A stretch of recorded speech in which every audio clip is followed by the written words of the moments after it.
The air grows still tonight, and time begins to unravel, spooling backward past the electric glow of cities, beyond the scarred and concrete veins of highways, into an age where the map of the world was left unfinished, its edges fading into myth. Tonight, we gather at the threshold of a different story, one woven from the groan of timber, the lash of wind across a gray sea, and the fragile, unyielding flame of hope carried in human hearts. They crossed a wilderness of water, these travelers, only to be met by a greater wilderness of ice, a winter that rose from the land itself, breathless and immense, intent on erasing them. This is the tale of that first, cruel season, of lanterns guttering in a dark that seemed to have no end, of the spirit stubborn insistence on one, when the very bones of the earth were forged from cold. To those listening now, perhaps curled beneath a quilt in the deep night at America, or watching a European dawn brush its pale fingers against your window, or feeling the familiar chill of a Canadian winter, a whisper closer than memory, or from any other corner of this spinning world. Greetings. Tear with us if you will, the hour your clock holds in the name of your place. Let your thoughts settle in the comments below. And if this journey resonates, a like or subscription helps our stories find their way. Allow the present to soften at its edges. Lower the lights. Feel the weight of the day begin to dissolve. Take a slow breath, and then another, perhaps the warmth of a cup cradled in your hands. When the world outside this room has quieted, we will step together onto a foreign shore, where a handful of souls, salt, Nina stiffened and trembling, stood caught between a forest of unknown shadows, and the relentless, freezing Atlantic at their backs. The dawn that finally came did not arrive as a gift. It was a slow seepage of pallid light, like water through ash, graining color from the sky rather than bestowing it. Before them, the land lay husked and raw, silhouette of jagged trees whose bare limbs clicked together in the wind, sound like old bones conversing. Frost had laid claim to every surface. The fallen logs, the stiff grasses, the stones along the shore, as if winter were not a season, that a living presence that had stretched out its crystalline hand and commanded stillness. The cold was a blade, each inhalation cut, sharp and clean, deep into the chest. They pulled their worn cloaks tighter, fabric thinned by months of salt and storm, threadbare against a cold that sought the marrow. And yet, amidst the physical shock, a quieter thing persisted. It was not confidence, nor comfort, but a faint, tenacious pulse, like the distant memory of a hearth. It was the possibility of a future, beyond the skeletal trees. The continent sprawled, vast and mutant, full of secrets. It held peril, yes, but also the raw material for a life yet unimagined. Their breath plumed in the air, tangent ghosts, and in that moment, the smallest ember of hope stirred within their exhaustion. The tide sighed against the frozens, and, a slow and rhythmic push and pull, it seemed to counsel patience. Breathe with the cold, it murmured. Breathe out the fear. They stood on the precipice. These few, and the monumental trends of the coming months were still hid from them, as were the hidden wells of strength they would discover in one another. For now, they could only gaze upon the snow-draped mystery of their new world, and wonder what stories would be etched into its icy face. The ground felt treacherously solid beneath their feet after the endless sway of the ship. It was earth, but an unfamiliar earth, sand fused into a brittle crust by the frost, crunching with a vitreous sound under their boots. Hollow pools at the tide's edge were a lace of ice, shimmering with a weak, luminescent light. It advanced in a tentative line, each step an experiment. A long, mournful wind swept in from the water, plucking at their hands and scouring their faces until the skin burned raw. Behind them, their ship rode the swells, its masts tracing slow arcs against the gray sky, the timbers groaning as if in relief at the unburdening. Some of them knelt, not in prayer, but in a need to touch something solid and enduring. Fingertips brushed frozen soil, brittle stems, leaves preserved in icy amber. The forest that rose inland was a congregation of giants. Ancient pines stood sentinel, their trunks thick and furrowed, their high branches woven into a canopy that held the silence close. No bird call pierced the air, No rustle of life in the underbrush. The woods were deep in a winter trance, and the silence they offered was not empty, but heavy and profound. A listening silence. Whispers passed between the settlers, voices softened by awed apprehension. Others remained wordless, their eyes tracing the line of the trees, trying to superimpose the ghost of a village, a home, upon the unforgiving landscape. Their leader, a man whose face was a map of wind-minus lines and weary vigilance, turned and gave the signal. The work of unloading began, a slow, ponderous chain of cold-minus numbed hands passing precious cargo from ship to shore. Barrels of provisions, sacks of seed, tools, blankets, scant physical hopes of their endeavor. A line formed along the water's edge, a human stitch between the old world and the new. The sun climbed, a pale disk offering light, but no warmth, an illusion of day. Yet, within that collective labor, a purpose began to root itself. There was no path back. The die was cast.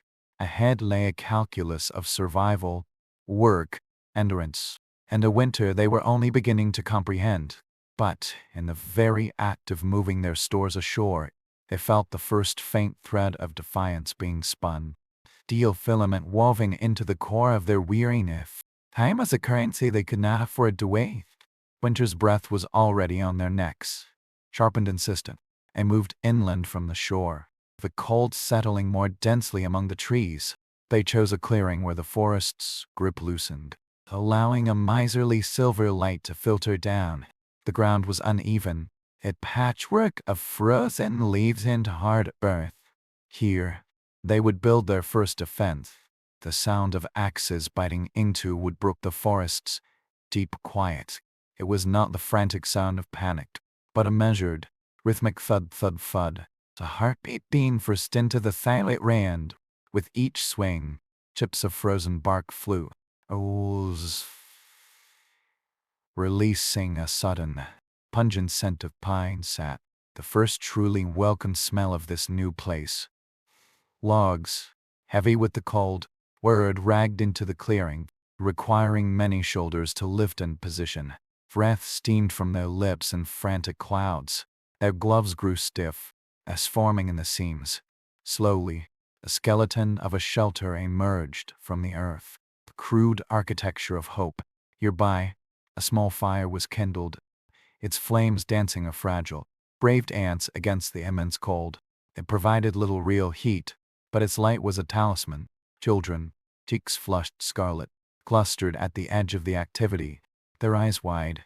They watched the walls rise, understanding that the structure was a shield, a boundary between them and the whispering dark of the woods. When the rough shelter was finally standing, its roof pitched steep against coming snows, they paused. It was crude, cramped, a far cry from the homes they remembered, but it was theirs. Inside, they spread dried grasses on the floor and hung blankets to baffle the drafts. A hearth of river stones was built at one end, a nest for the vital fire. As the wan sun began its early descent, they stood back. Muscles ached, fingers throbbed with returning sensation. Yet a quiet, fierce pride warmed them from within. It was their first true mark upon the land. They did not know how many such structures they would need, or how fiercely the winter would test each joint and beam, each soul beneath its roof.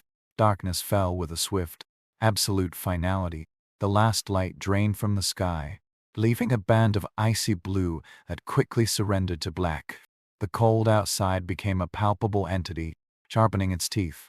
Inside the shelter, the air remained frigid, that the walls broke the wind's knife-minus edge. It gathered around the stone hearth as the fire took hold. Flames licked upward, casting restless, fending shadows that made the wooden walls seem to breathe. Smoke curled in silver ribbons toward a hole in the roof. A sound of burning logs. A soft, consumptum crackle. 'Twas a familiar spirit in the unfamiliar ark. Blankets, rough but dense, were laid upon the ground. They huddled together for warmth, and the mosaic of shared body heat. Children curled into the sides of parents, clutching small, perished relics of the voyage. The world outside was not silent, but its sounds were alien. The wind's low moan through 1,000 pine needles, the creak of timber, the distant, percussive crack of ice on the shore. Each noise was a question. But, inside, the fires glow in the solidity of their presence wove a fragile net of safety. Someone began to hum, tune worn smooth by memory and distance. One by one, other voices joined, softly, weaving a gentle harmony that rose and fell with the flames.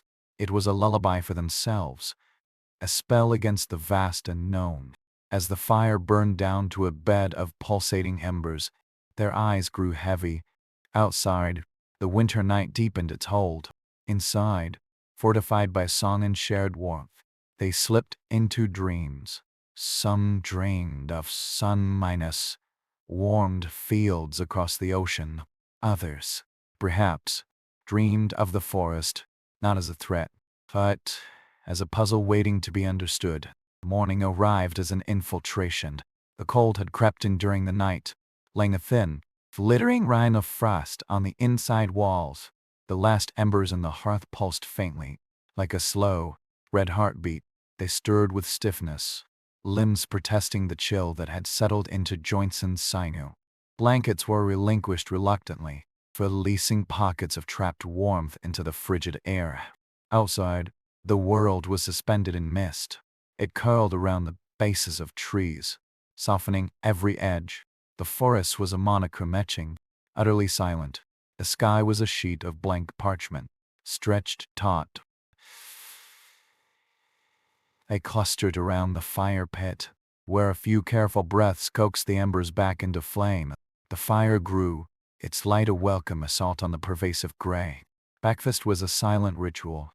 Hardtacks softened over the heat, a few bites of salt minus cured meat. It was subsistence, not a meal. The warmth of the fire made it feel like a small victory. They ate with a grim focus, knowing the day's labor awaited. Walls to reinforce, supplies to inventory, the endless, vital search for firewood. Yet as they stood in that circle of warmth, a resolve hardened. They had survived the night. They had awakened together. The simple fact of their continued existence was a foundation. As the frost on the grass began to melt reluctantly under the combined heat of flames and weak sun, though he did a paralyzing grip of initial fear, they would meet this day, and the next, step by deliberate step. He saw Parney readied themselves to enter the forest. Knowledge of this land was not a luxury. It was armor. They moved into the tree line with a reverence usually reserved for cathedrals. The air grew stiller, the ocean's sigh, now fully muted. Light fell in narrow, slanting shafts, illuminating swirling motes of frost. Every sound they made, the crunch of snow, the rustle of a coat, seemed amplified. A trespass in the quiet. Their guide was a woman with observant eyes and a calm demeanor. She paused frequently, studying the scripture of the ground. There, the delicate stitch, minus work of bird tracks. There, the broader imprint of a hair. Signs of life, however small, were a comfort. In a small clearing, they found evidence of older habitation. Branches arranged in a way that spoke of deliberate human hands. A funnel perhaps, for guiding game. They exchanged looks. I'm not the first to walk here. The realization was humbling, and it made the forest feel not less wild, but more deeply inhabited.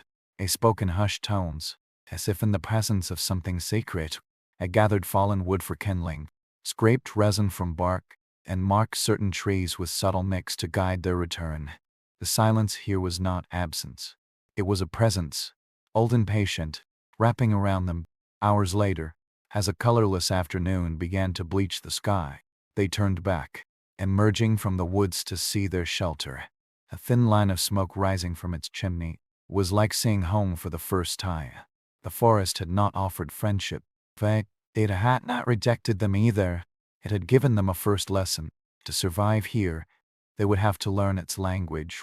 Back at the clearing, the work was unglamorous and vital. Arrows were lined up like reluctant soldiers. Their contents salted fish, with ominous ridden biscuit, precious grain counted and rationed with grim arithmetic. Two men wrestled with the stave that had split during the voyage, their breaths fogging the iron hoops as they worked. Others laid out tools, inspecting each for rust or weakness. Nothing could be discarded. A broken handle might yet serve. A party returned from the stream, pockets sloshing with water so cold it numbed the hands that carried it. At the forest's edge, the young trapper examined his empty snares. He adjusted the loops with meticulous care, his hope a quiet, persistent thing. There was a stark economy to their movements. No energy was wasted on haste or complaint. They moved with the paced determination of those who understand that despair is a luxury they cannot afford. As the light faded, supplies were stored, tools were hung, the fire was fed. It was not abundance, it was a foothold, and in the careful execution of each small, necessary task, they built not just a camp, but the first fragile edifice of a future. The snow began without fanfare. First, a few wandering flakes, drifting like ash. Then the sky thickened, and the snow fell in earnest, a soft, ceaseless hail. For a moment, it was pure enchantment. The harsh lines of the landscape blurred. The world was gentle. Children laughed, hatching flakes on their tongues. Adults paused, allowing themselves to be mesmerized. But the beauty was a veneer. Beneath it lay the deepening cold, the added burden. They sprang into action. Canvas was dragged over the woodpile. The few livestock were ushered into a makeshift lane -2. Blankets were hung as extra insulation. Inside, the fire was fed until it roared, casting defiant shadows. Outside, the snow accumulated, swallowing sound, bending branches. The forest transformed into something both magical and profoundly isolating. That night, gathered around their vital flame, they spoke of other winters, remembered ones, but this winter, in this place, felt different, older, wilder, more profoundly indifferent. As darkness sealed them and the snow glowed with a faint internal light, reflecting their fire, the world had changed once more. Winter was no longer approaching, it had arrived, and its true test was beginning. Morning revealed a world reborn in white. The settlers emerged into a blinding, muffled silence. Snow lay thickened undisturbed, the flawless linen draped over the earth. The forest was a collection of white weighted sculptures, each branch bowed under its crystalline burden. The air was preternaturally still. Their own footsteps were swallowed by the softness. They spoke in whispers, as if loud speech might shatter the delicate scene. One woman knelt, touching the snow surface, powder on top, denser cold beneath. It would not leave quickly. The children watched, wide-eyed aside at the transformation. The men looked to the trees, the familiar landmarks erased. The land had been wiped clean, presenting a blank page. Yet, in that pristine stillness, strange calm descended. The snow, for all its threat, had a peaceful authority. It demanded a slower pace, a quieter mind. They set to work, thrashing snow from roofs, clearing paths, their movements patient, unmeasured. The sound of an axe splitting wood was muted, as if the forest itself had laid a blanket over the noise. A pot of snow melted over the fire, steam rising in gentle spirals. They warmed their hands, their breath mingling with the vapor. For this one morning, the overwhelming silence felt like a reprieve, moment of peace purchased from the struggle. The snow's lesson was humility. The forest, in its white silence, was a stern but fair teacher. A scouting party moved through the deepened drifts. Each step labor, they studied tracks, some familiar, some cryptic. They learned to listen not just for sound, but for the quality of silence. A rustle might mean life. A crack could mean danger. Caution became their second nature. At a frozen creek, a man's boot broke through a thin skin of ice with a sickening crunch. The shock was immediate, a jolt of adrenaline. Soaked foot. Here was a death sentence. The lesson was learned without a word. They found moss clinging greenly to a fallen log, a promise of insulation. They found berries, bright as beads of blood against the snow. None dared taste them. Knowledge from across the sea was useless here. They marked the spot. A question for another day. By the time they turned for home, The gray afternoon was closing in. They were weary, their bodies pushed to new limits. But they returned with more than kindling. They returned with hard -1 knowledge. The forest was alive. It was watchful. And to survive it, they would have to become students of its every mood and sign. Hunger was a guest that overstayed its welcome. A familiar pinch from the voyage sharpened into a constant, gnawing presence. Rations dwindled with alarming speed. The salted meat was like leather. The breaded rye, crumbly ghost of sustenance. Meals were small, solemn affairs. They gathered close to the fire, the meager portions, steaming faintly in their wooden bowls. The warmth of the broth was a comfort to the throat. That did little to quiet the ache in their bellies. Some nights, they drank melted snow flavored with 4 aged herbs, a thin, birthy tea that was more ritual than nourishment. The trapper checked his snares morning and evening. Day after day, he returned empty -handed, the disappointment a stone in his gut. The tracks he found were old, covered by fresh falls. The wildlife had grown wise, retreating deeper into the winter woods. Yet, when he reported another failure, the group did not chastise him. They simply nodded. The failure was collective. Their hunger was a shared burden. Conversations in the shelter turned practical, speculative. Could the ship still offer aid? What secret did the forest hold? What roots might survive beneath the snow? Despair was a luxury. Instead, a steely resolve threaded through their whispers. We will ration. We will learn. We will endure. Hope was no longer a bright flame.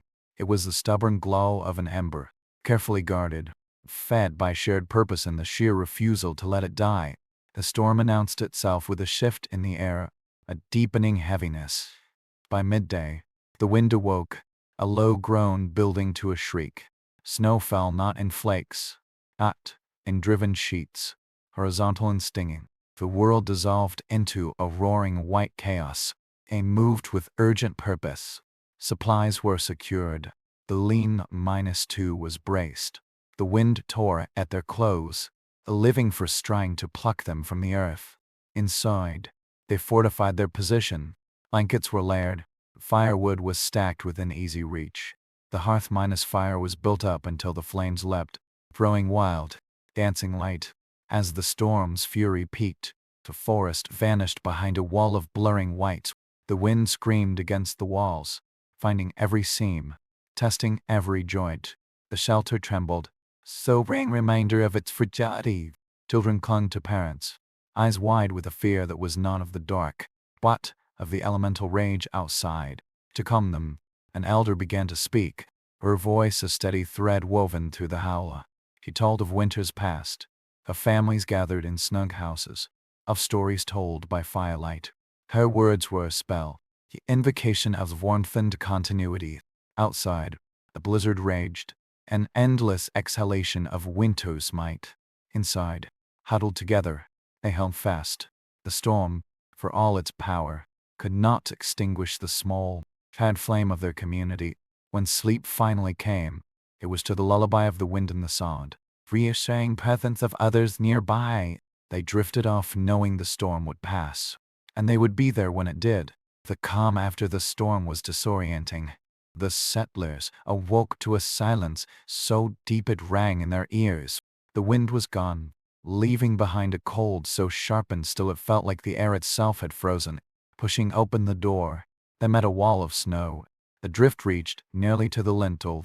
The clearing, their paths, their landmarks all had vanished beneath the smooth, unbroken expanse of white. The vrot had been reshaped overnight. For a long moment, they simply stared, overwhelmed by the sheer scale of the task. Then, they fetched their shovels. The first cuts into the snow were met with dense resistance. It was packed tight by the wind's ferocity. Each shovel FUL was a battle. Muscles already tired from the strain of the storm protested anew. Yet, they worked side by side, in a wordless rhythm. One carved a narrow canyon from door to fire pit. Another team excavated the woodpile, and coughing like buried treasure. Others dug out the lean -2, their relief palpable when they found the animals huddled, alive, shovel by shovel, lift by aching lift. They reclaimed their space. By midday, circle of bare earth emerged around the shelter, with paths branching out like spokes. Fire pit was cleared and a new fire lit, its flames a triumphant beacon against the white. Exhausted, they stood around it, warming stiff hands. The storm had been a test of fortitude. They had weathered its fury, and now they had deadened themselves out of its aftermath. In the quiet that followed, a new kind of strength settled into their bones. Not the frantic energy of fear, the durable, quiet strength of resilience. They had been buried, and they had unearthed themselves. The afternoon light was kind, laying a gentle gold across the newly carved paths. The air remained bitterly cold, but the storm's malevolent energy had passed. As they warmed themselves, sound echoed from the woods.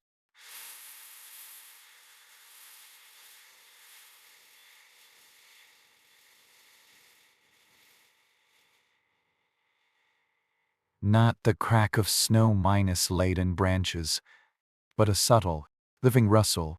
All eyes turned. A shadow moved with elegant grace between the tree trunks. Then, it stepped into a patch of light at the forest's edge. Hey dear. Its coat was the color of weathered wood, dusted with snow along its back. It stood perfectly still, ears flicking, dark eyes luminous with intelligence. It was poised, caught between caution and curiosity. The settlers held their collective breath.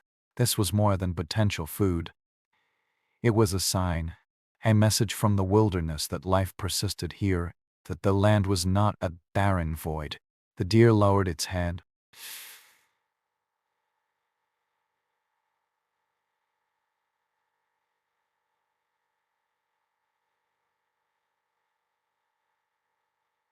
It began to feed, delicate and precise. The children watched, fascinated. A profound relief washed through the adults. The forest was not empty. It had been waiting, watching, and now it was revealing itself. The woman skilled in tracking observed not just the animal, but its demeanor. It was alert, and not panicked, and knew they were there. After a timeless minute, the deer lifted its head. Its gaze swept across the clearing, meeting theirs.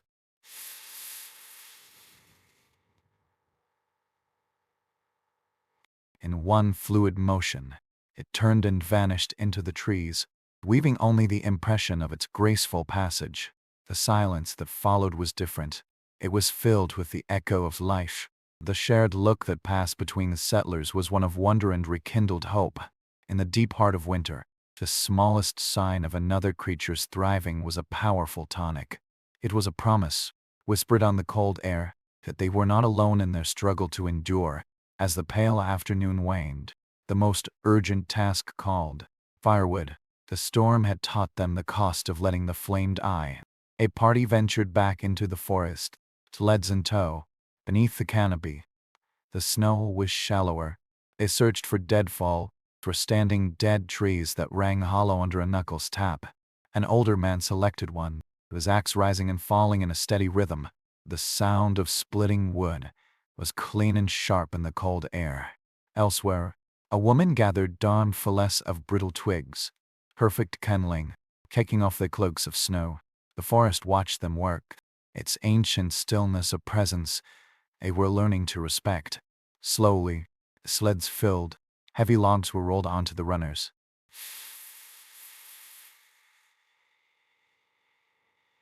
Bundles of branches were tied. The work was hard, the cold leaching into their hands despite gloves. They paused to rest, their breath hanging in the still air. The woman with forest-minus knowledge examined a fallen limb, discarding it as too rotten. She guided them toward better fuel, as shadows stretched long and blue between the trunks. They began the haul back. The path to the clearing was marked by the amber beacon of their hearth-fire. It glimmered between the trees, a promise of warmth. Back at camp, others helped unload, stacking the wood carefully under its shelter. That evening, the fire roared with renewed confidence. It's a tangible reward for their labor. They gathered close, the warmth soaking into weary muscles. The forest had provided. It was not a gift, But a transaction of hard work for essential resource. In the economy of survival, it was a fair trade, and it filled them with a grim satisfaction. They had enough for now, and in this world, enough for now is a profound victory. The path to the shore was buried, transformed into a series of deep drifts. A party set out, breaking trail with exhausting effort. As the trees thinned, the world opened into a vast, white plain rolling down to the sea. The shoreline was sculpted into smooth, alien curves by the wind. The ocean beyond was a dark, restless slate. And there, anchored in the gray distance, was their ship, its mastwork in black lines against the horizon, a sight that shrank their world and expanded it simultaneously. They paused at the water's edge, the sea breeze sharp with salted memory. Gulls circled overhead, their cries thin and lonely. Some began to clear a path to the water. Others walked the tide line, searching for anything useful washed up or lost. One man found a long plank, weathered but sound, and lifted it with the care of an archaeologist. It was a piece of their past, and a resource for their future. They called out to the ship, their voices frail against the immensity of water. A figure appeared on the distant deck, waving in reply. A skiff was visible, tethered alongside, but the frozen shallows were impassable. The ship was there, a tether to the world they had left, a reservoir of potential aid. They could not reach it, but its presence was a comfort. As they worked, the sun broke weakly through the clouds, scattering silver coins of light across the waves. They stood for a moment, breathing in the stark, clean beauty. The shoreline, for all its desolation, reminded them they were not utterly cut off. The sea was a road, and though it was closed for now, it would open again. They returned to the settlement with a quiet sense of continuity. The ocean connected, it did not imprison. The forest had been watching, and now it began to speak in signs. The woman noticed it first, a single footprint near the tree line. Unlike any of their own, it was narrow, tread pattern unfamiliar. Placed with a light, deliberate step, it arrived from nowhere and led to nowhere. Someone was here, she said softly. The group gathered, the air thickening with a new kind of tension. She studied the print, brushing away loose snow. Not one of ours, not an animal. The realization settled over them.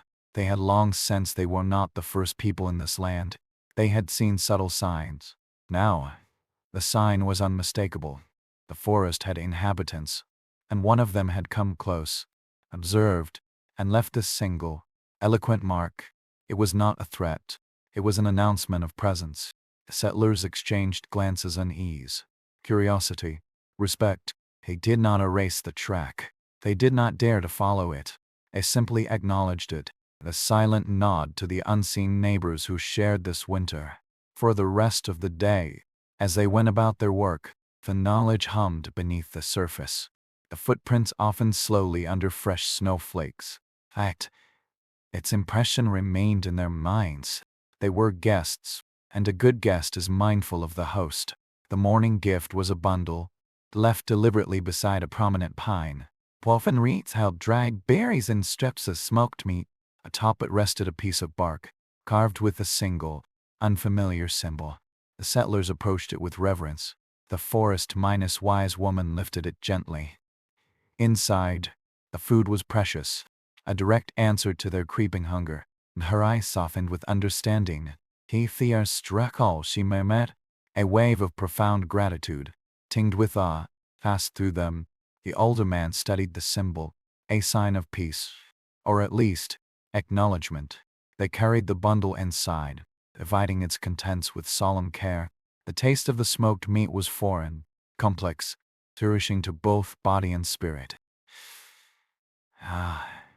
No one spoke of ownership or threats.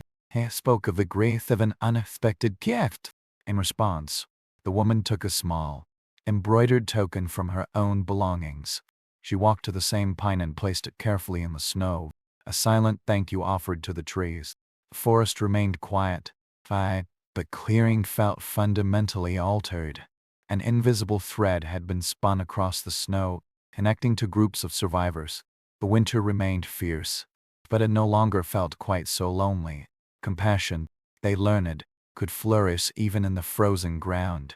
A subtle thaw whispered through the days that followed. The air lost its most vicious edge. The sun, while still weak, held a hint of genuine warmth in its light. One morning, a sound they had not heard in weeks drifted down. The tentative, quavering song of a single bird. It was a tiny sound, but it shattered the deep winter's silence like a crystal bell. Every settler stopped to listen, faces tilting upward. The woman smiled. "The world remembers spring," she whispered. Hope, which had been a guarded ember, flickered into a steadier flame. At the stream, the ice over their water hole ray froze more slowly. The trapper found fresh, encouraging tracks near his snares. Life was stirring. The forest was awakening from its deepest sleep. That night in the shelter, a new feeling permeated the air. It was not the desperate clutch of survival, but the quieter, stronger pulse of perseverance. They spoke of practical plans. They thought themselves to imagine a future beyond the snow. The carved symbol from the watchers sat above the hearth, a quiet guardian. Outside, the watcher's fire glimmered between the trees, 2 points of light in the vast dark. 2 groups, separate but parallel, enduring the same winter. As settlers went to sleep that night with a novel sensation, anticipation. The world was not done with them yet. It was turning, slowly, inexorably, toward the light. The visitor left its mark on the tree itself. Carved into the bark of a pine at the clearing's edge was a new symbol, a crescent crossed by a vertical line. It was precise, deliberate, placed at eye level. The settlers gathered around it, a silent audience for this arboreal missive. "It is a marker," the forest-wise woman said. "A way of saying we are here." A boundary of respect. They did not touch it. They did not carve a reply into the same tree.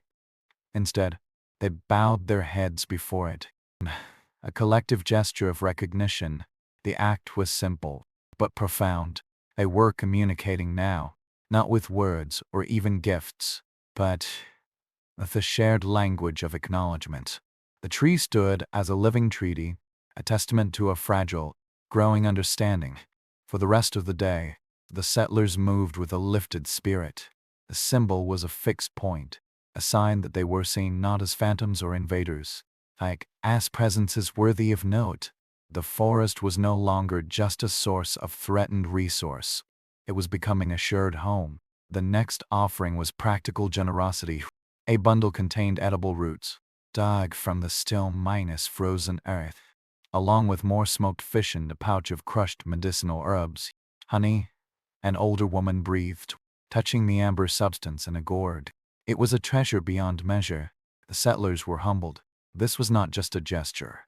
It was sustenance, shared knowledge, active aid. The watchers were not merely observing. They were intervening. That afternoon, settlers built a second fire, this one near the curved tree, but on their side of the unspoken line. They built it with care, lit it with intention. It was not a signal of need, but an offering of shared warmth, an open hearth. They retreated, going about their work without hovering. As dusk gathered, shadows moved at the forest's edge. Figures emerged, stopping at their habitual distance. One, a woman perhaps, stepped a single pace forward. She knelt, placing a palm flat on the snow in front of her, and she rose and faded back into the trees.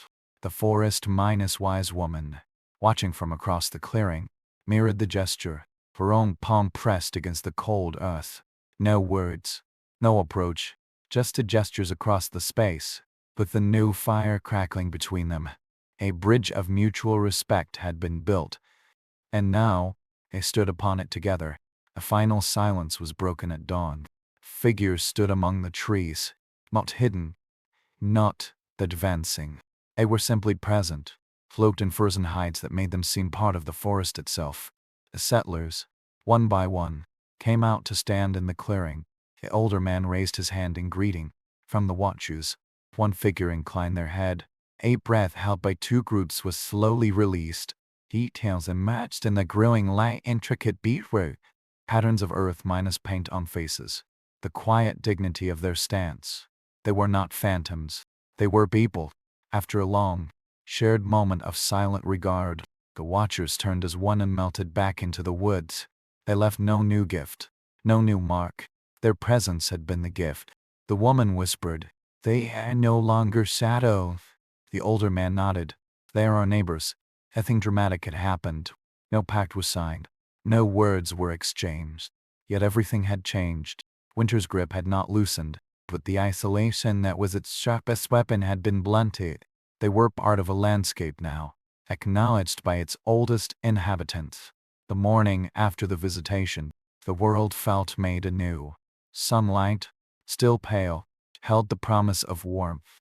The sappers moved to their tasks with a quiet joy. The honey sweetened their broth. The trapper found a rabbit in his snare. Laughter, brilliant unforced, echoed in the clearing. The woman walked to the stream. The ice was thinner, the water beneath it moving with more purpose. She listened to the forest, the drip of meltwater from branches, the distant call of a returning bird. The land was turning. They had turned with it. They had learned its harsh lessons. They had listened to its silence and learned to hear its speech. They had accepted the hand, however cautiously offered, of those who knew it best. That night, as they sat around their hearth, the fire's glow was a shared comfort. The older man spoke for them all. "Winter came to teach us," he said, "and we learned." Outside, the wind was no longer a knife, but a breath. The watcher's fire glimmered like a companion star, 2 points of light in the vast, cold universe. 2 stories, now gently intertwined, waiting for the thaw. Thank you for sharing this journey through the deep winter, for walking with these souls between frost and fire, silence and connection.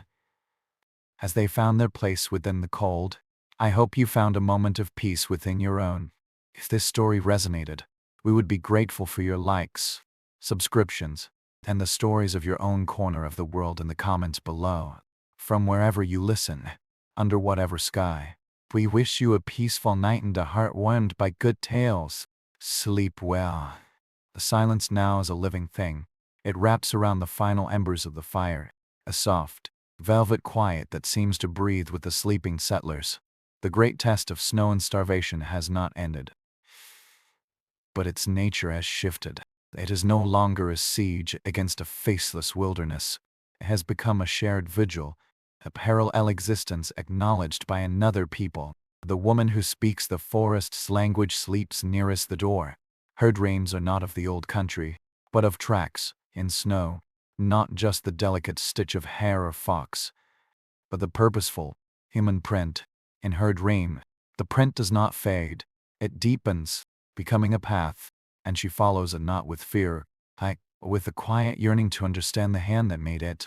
The children dream of the deer, its liquid eye, its graceful vanish into the white. For them, it is no longer just an anima, it is a spirit of the woods, a messenger that proved the world was alive.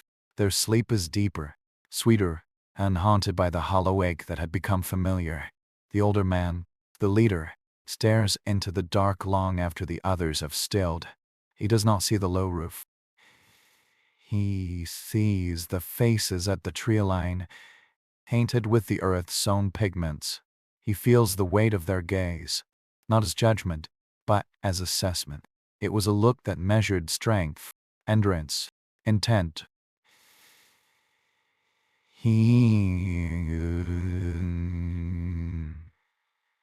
The relief of it is a warmth more profound than any fire. The new day does not announce itself with a bang of color, but with a subtle, inevitable lightening. The gray of pre-minus dawn softens to the color of a dove's breast. The cold is still a tangible force, but it has lost its desperate, clawing edge. It is the cold of a sea's unsettling into its middle age. Confident but no longer frenzied, they rise. The routines are so ingrained they are almost prayer. Stoke the fire, melt snow, check the stores. But today, there is a new item in the ritual. A young woman with the deft hands goes to the carved tree first. She does not touch the symbol. She simply looks at it, as one might glance at a trusted neighbor's window, checking for a lamp. It is there, a constant. She smiles. a small, private thing, and returns to the fire to help with the pot. The shared honey is used sparingly. Single drops stirred into the communal broth. Its flavor is a shock of impossible summer. Hovering sunlight and the hum of bees. A taste that exists in direct defiance of the white world outside. It does more than nourish. It reminds. It promises. The trapper heads to his snares. His step is lighter. He is no longer just a hopeful hunter. He is a participant in an exchange. The forest gave a deer for their eyes. The watchers gave food for their need. Perhaps the woods will grant him a catch today. Completing a circle of giving, he finds his first snare untouched, but the snow around it is patterned with fresh, hopping tracks. Hope, not disappointment. Life is moving. In the forest, the watchers are also awake. They move through their own morning rituals in a camp nestled in a deep hollow, protected from the worst of the wind. The fire is smaller, hotter, fed with precise, resinous wood that burns with little smoke. An elder, her facial landscape of wise lines, stirs a pot filled with a thick stew of roots and dried meat. She glances toward the direction of the settler's clearing, though it is hidden by rigid tree. A younger man, the one who had stepped forward to place his palm on the snow, approaches. He signs with his hands, a fluid language of gesture. They tend their fire. Their children are loud. The elder nods. Loud children are strong children. Her hands reply. They are not breaking. They are bending with wind. The decision to help had not been simple. They had watched for many days from absolute silence.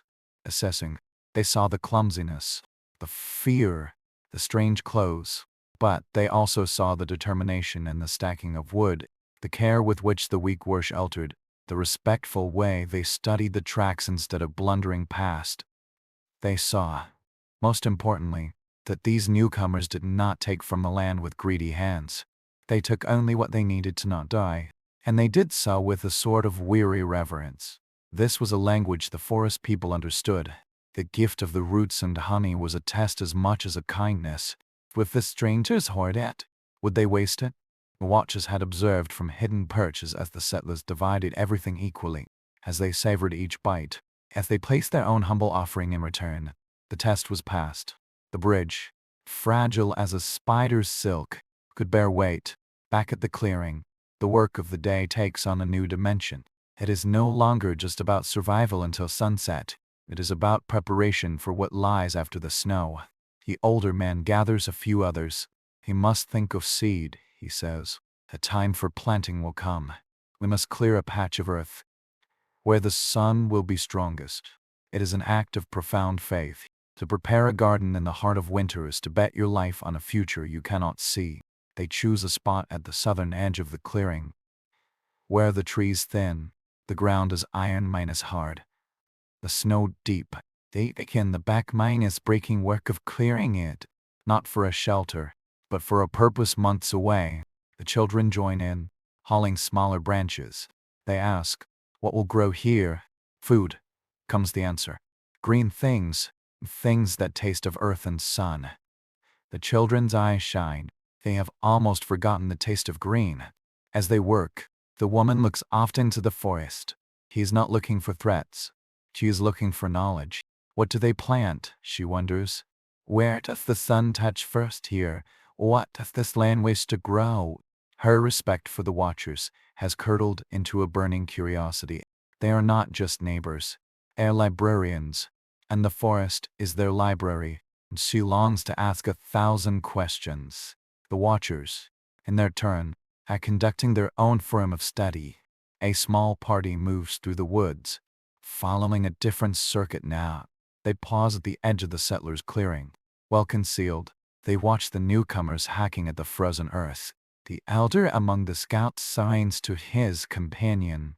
They dig not for roots, but to turn the earth. They think of the growing time. This is a significant observation. Animals live in the present. These strangers, for all their clumsiness, live also in the future. They plan. They invest labor today for a reward they may not live to see. It is a trait the forest people recognize and respect. It speaks of a mind that belongs to the land, not just to the moment. One of the younger watchers, A girl with keen eyes notices the children. She watches a small boy struggle with a stick twice his size, his face set in determined mimicry of his father. Faint smile touches the girl's lip. She remembers her own first lessons in usefulness. She makes a small, instinctive gesture of encouragement. Oh, there is no one to see it but the trees. As the short day begins to wane, a subtle exchange occurs, unseen by most. The forest-wise woman from the settlement walks to the stream to fetch the last water of the day. She moves quietly, her senses open. At the stream's edge, she stops. There, placed on a flat stone in the middle of the watercourse, is a new object. It is a fishing hook, beautifully carved from bone, its line made of braided sinew. Next to it lies a single, perfect bird's feather, tipped in blue. It is not food. It is a tool. Hey key, it says. The water holds life, if you know how to ask. Her heart hammers against her ribs. She looks around, seeing nothing but the gathering shadows between the pines. She does not call out. She steps into the icy water, her breath catching, and retrieves the hook and feather. She holds them in her palm, feeling the exquisite craftsmanship. This is the different order of gift. This is trust. This is the beginning of teaching. She returns to camp, the hook clutched tight, and she shows it to the older man. He turns it over in his hands, his expression one of awe. AI is showing us how to fish through the ice, he murmurs. It is a revelation. They had only thought of the stream as water to drink. Now it is presented as a larder. That night, by the fire, they examine the hook with the intensity of scholars with a sacred text. The conversation is no longer about if they will survive. It is about how they will learn to live. In the watcher's camp, the elder listens as the young girl describes leading the hook. The girl signs. She took it. She understood. The elder nods, satisfied. You do not give a man a fish. You show him the bone that can catch 1,000. The strangers had proven they could receive a gift with grace. That they would see if they could use a tool with wisdom. The path from wary coexistence to true exchange is built one careful step at a time. The two groups, separated by culture, language, and history, are now engaged in a slow, delicate dance. The music is the wind in the pines. The steps are carved symbols, gifts left on stones, fires built in clear view. They are writing a new story on the blank page of the snow, a story not of conquest, but of mutual recognition. The settler children fall asleep talking of the bone hook, imagining great silvery fish flashing beneath the ice. The trapper dreams of setting lines in the frozen stream, his empty snares forgotten. The leader dreams not of the ship, but of a field, green and yielding, bordered by the forest where quiet figures sometimes stand and watch, not as overseers, but as guardians. And high above, the stars wheel in their ancient, indifferent patterns. But, down in the frozen world, through small points of light, two hearth-fires burn through the long night. They do not compete. They echo one another. A call, and a response. A question, and its gentle, unspoken answer. The world holds its breath in the hour before dawn. This is the quietest quiet, the deepest breath of the night's well. The settlers sleep, but their rest has changed. It is no longer the stunned collapse of exhaustion. It is the recuperative sleep of those who have passed an unseen threshold. The fear that once coiled in their bellies has loosened, replaced by a watchful fatigue, the fatigue of a sentry who knows relief is coming with the shift. In her cot of dried grass and wool, the forest-wise woman's fingers twitch. She dreams of the bone hook. In the dream, it is not a tool, but a key that fits a lock made of ice. And when she turns it, the frozen stream splits open, not to water, but to a corridor of soft green light. She walks down it, and the trees on either side are not pines, but elders with faces of bark, nodding as she passes. She understands, in the way of dreams, that this is the forest showing her its true shape. She is being granted passage. The children dream in simpler, brighter colors. One dreams of a fish so large it fills the pot, and scales like coins of silver. Another dreams of chasing the blue-tipped bird that lost its feather, not to catch it, but to fly beside it over the melting snow. The older man, the leader, does not dream at all. He lies awake, listening to the symphony of breaths surround him. The rhythm is stronger now, less ragged. He thinks of the turned earth, darkened waiting. He thinks of the hook. He thinks of the faces in the trees. A plan is forming in his mind, not a plan of survival, and of diplomacy, of thanks. It must be a gift that speaks, not of their need, but of their respect. It must say, "We see you. We are learning." Good dawn, when it comes, is a masterpiece of subtlety. The sky is not a riot of color, but a slow, graceful fade from charcoal to pearl, then to the faintest blush of rose where the sun will breach the horizon. The light that filters into the clearing is kind. It gilds the frost on the shelter's roof, turning each crystal into a tiny, transient lantern. The woman is the first to move. It goes not to the fire, but to a small leather pouch she keeps among her past belongings. From it, she takes a thing she has carried across the ocean, an needle, not for sewing, but for navigation. A fine brass compass, its face fogged, its needle trembling within its glass prison. It is a piece of the old world, an artifact of a different kind of journey. She holds it in her palm, feeling its weight. It points, unerringly, to the north, to the deep, unknown heart of this continent. It is a symbol of direction, of finding one's way. She wraps it carefully in a scrap of soft, undyed linen. The older man approaches her. In his hands is a piece of way he has been wearing in secret for days. It is a plaque, the size of his palm, smoothed by sand and patience. Upon it, he has carved not a symbol, but a scene, two shelters side by side with a single, shared fire between them. The craftsmanship is crude but heartfelt. The story it tells is unmistakable. He does not speak. He simply shows it to her. He nods understanding. Together, they walk to the edge of the clearing, to the foot of the carved tree. They do not place their gifts directly on the ground. The man uses his knife to carefully clear a small, flat patch of earth between two protruding roots. It is an act of preparation, of creating a space. He lays the carved plaque there. The woman places the linen-wrapped compass beside it. Then, from her pocket, she takes one more thing, a spool of strong, waxed thread from their ship's stores. A practical thing, but also a thing that binds, that mends, that connects. See across the other two offering. It is a triad: art, navigation, utility. A message in three parts. We wish to live beside you. We are trying to find our way. We offer what skill we have. A step back, bow their heads once, and return to the morning's work without looking back. The gift must be given freely, without expectation of witness, but they are witnessed. High in the branches of a great pine, a young watcher lies perfectly still along a broad limb, his firm inus-clad body indistinguishable from the bark. He has been there since before first light, observing the routines. He sees the two settlers come. He takes the careful clearing of the space, the place and of the objects. His sharp eyes miss nothing. When they leave, he waits a count of 100 slow breaths. Then, with the silence of a falling leaf, he drops to the snow and approaches the tree. He does not touch the gifts immediately. He crouches, studying them. The carved wood tells its story clearly. The wrapped object is a mystery. The thread is practical. He reaches out a hand, his fingertips hovering just above the compass. He feels no magic, only the coolness of the metal through the cloth. With infinite care, he gathers all three items into a fold of his own tunic. Then he is going, a shadow dissolving into the greater shadow of the forest. In the watcher's camp, the elder unwraps the linen.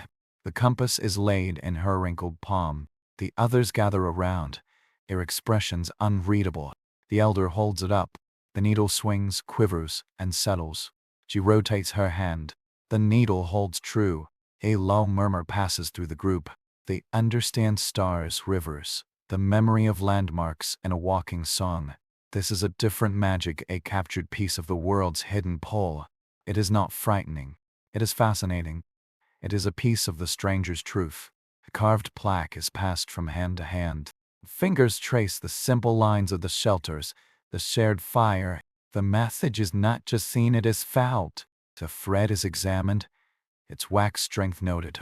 The elder looks at the three objects laid out before her. Her decision is swift. She speaks, her voice a dry rustle. They offer maps of their world and a picture of peace. They offer strength for mending, and not just taking. They are asking to belong. She picks up the compass. This, she says, is a good heart. It points true. It does not lie. She looks at the young man who retrieved the gifts. Return to the stream. Leave an answer. The afternoon sun is a pale coin in a high, cold sky. The woman goes to the stream alone, an empty bucket in her hand, her hearted drum against her ribs. She half-minus, expects the stone to be bare. It is not. Where the hook had been, there is now a bundle of cattle reeds, tied with a strip of soft tanned leather. She kneels in the snow, her breath catching. She unties the leather. Inside the reeds are three things. First, a small cake of what looks like hardened sap next with crushed leaves. It smells sharply of pine and something medicinal. The second, a handful of stone points, finely chipped to razor sharpness, each no larger than her thumbnail, arrowheads. Third, and most precious, a thick, folded piece of birch bark. On its inner surface, drawn with a charred stick, is a map. It is not a map of places, but of plants. Here, a drawing of a root cluster, with lines indicating depth. There, a sketch of a tree with a distinctive, peeling bark, with an X at its base. Another drawing shows a leaf shape, and an arrow pointing to a depiction of a steep, south-facing slope. It is a guide, a primer. It says here is medicine. Here is food. Here is a better way to hunt. Here is how to read the land. Tears, hot and sudden, blur her vision. This is not a gift. This is a conversation. It is the first page of the book she longed to read. She clutches the birch bark to her chest, the catechism of survival. She forgets the water. She runs back to the clearing, her feet slipping in the snow, her voice breaking as she calls for the others. The map is spread by the fire. All gather around, their faces illuminated by flame and wonder. Forest minus wise woman races the drawings with a reverent finger. This route we passed it. We did not know. This tree, it is near the eastern ridge. The X perhaps something is stored there, or it marks a good place. The slope it will see the first full sun. A place for early planting. The arrowheads are passed around. They are works of art. Lethally efficient. The trapper holds one, imagining it fitted to a shaft, flying true. The cake of sap and leaves is sniffed, tasted tentatively. It is bitter bracing. For sickness, the older woman says with certainty. For when the lungs grow thick, a profound, humbled silence falls.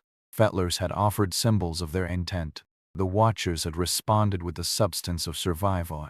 It was an overwhelming act of grace. The leader looks around at his people, at the mix of awe and dawning confidence on their faces.